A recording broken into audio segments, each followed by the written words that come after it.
కార్తీక దీపం 2 సీరియల్ రసవత్తరంగా సాగుతోంది. జోష్న మెడలో కార్తీక్ తాళి కట్టినట్లు కాంచనకు కల రావడంతో ట్విస్ట్ చోటు చేసుకుంటుంది. ఈ కల నిజమవుతుందోనని కాంచన భయపడుతూ ఉంటుంది. మరోవైపు భావన ఎలాగైనా పెళ్లి చేసుకోవాలని జోష్న అనుకుంటుంది.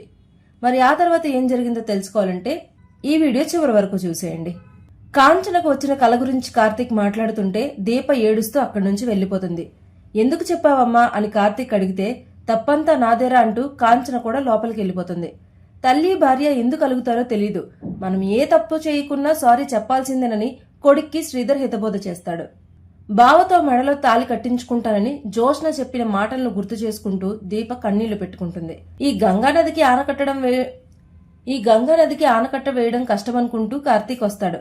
ఆ కన్నీళ్ళేంటి అని కార్తీక్ అడుగుతాడు. నీకు తెలియనట్లు నటించకు అని దీప అంటుంది. బావతో తాళి కట్టించుకోకపోతే తన పేరు జోష్ననే కాదని జోష్న సవాల్ చేసింది. ఈ విషయం అత్తకు తెలీదు, కానీ అత్తకు కల వచ్చిందని దీప ఫీల్ అవుతుంది.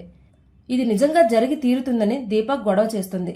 జోష్న అసలే రాక్షసి, దాన్ని ఎవరైనా పెళ్లి చేసుకుంటారా, దానికి ఎవరో ఒకరిని మొగ్గుని చేస్తానని కార్తీక్ అంటాడు. అదే ఏదో నువ్వే అయ్యేలా ఉన్నావని దీప షాక్ ఇస్తుంది. నీకు నా మీదే అనుమానం ఏంటే తల్లి, కలలన్నీ నమ్మి నా మీద లేనిపోని అనుమానం పెట్టుకోకు. ఊహలు మాత్రం ప్రశాంతాన్ని పోగొడతాయి, ప్రాణాలు తీస్తాయని కార్తీక్ చెప్తాడు.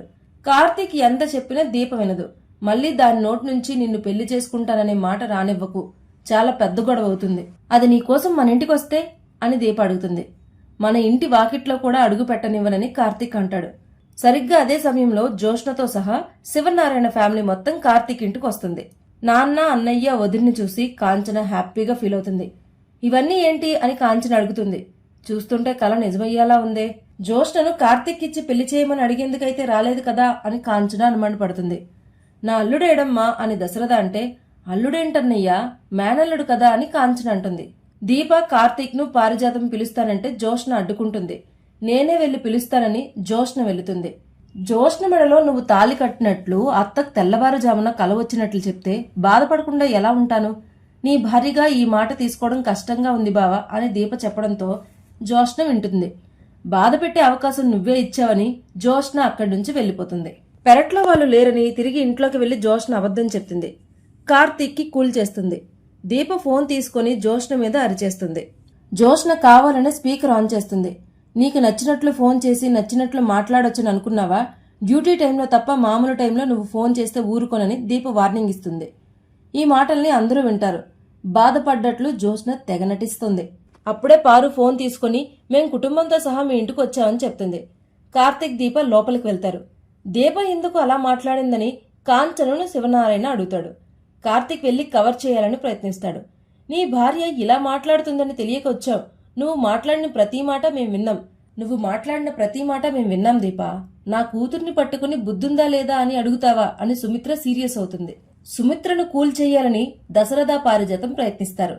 కాని దీప ఇలా మాట్లాడుతుందని అస్సలు ఊహించలేదని సుమిత్ర అంటుంది. అప్పుడే దాసు, అనసూయ కూడా వస్తారు. మేం దీపకు పుట్టింటి సారి తెచ్చాం. దీప కడుపుతో ఉంది. తనకు పుట్టిల్లు లేదనే లోటు తీర్చేందుకు ఇలా చేస్తున్నామని పారిజాతం చెప్తుంది. దీప నా మనవరాల్లాంటిది, సుమిత్రకు కూతురు లాంటిది. దశరథ, సుమిత్ర చేతుల మీదుగా పెళ్లి జరిగింది కాబట్టే వాళ్లే ఈ కార్యక్రమం నిర్వహించారని పారు హడావిడి చేస్తుంది. దీప చేతులకు సుమిత్ర గాజులు వేస్తుంది. ఇక ఇక్కడితో నేటి కార్తీక దీపం 2 సీరియల్ ఎపిసోడ్ ముగుస్తుంది.